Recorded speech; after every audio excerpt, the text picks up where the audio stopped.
in Texas. One of our fellow Texans just in February, as he was trying to vote in the primary election, and I don't know if he was voting in the Republican primary or the Democratic primary, no me importa, does not matter. This guy, 95 years old, served this country in World War II.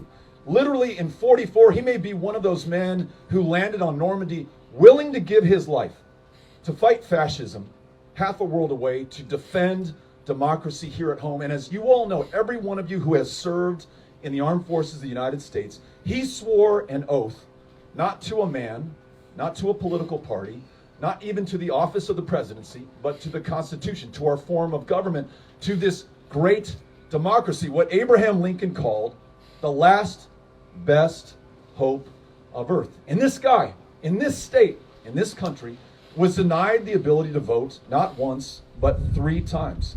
As you know, our state legislature and our governor signed into law a proposal that requires you to match the form of ID that you want to use when you vote by mail with the form of ID that you originally used to register with, even if you originally registered 70 years ago, as did this man. Now, one can be forgiven if they were not to remember the form of ID they used last year, much less 70 years ago. And this guy couldn't remember. And so 3 times denied the ability to vote.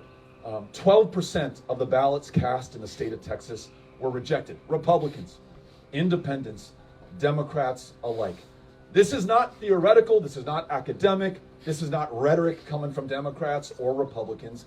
This is our reality today. And let's be clear, no one is riding to our rescue. It will not be the Supreme Court who intervenes in this attack on our democracy.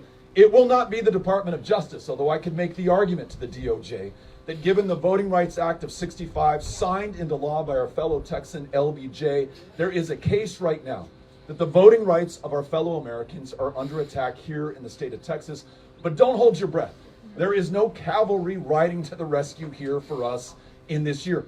This one is on every single one of us. We've got to reach out to our fellow Texans, to our neighbors, to our friends, to our family members, to our parents, to our kids, to our brothers and sisters, and make sure that we bring them in right now at this defining moment of truth. I cannot think of a time where more has been on the line, where the stakes were any greater than they are today right now in the state of Texas.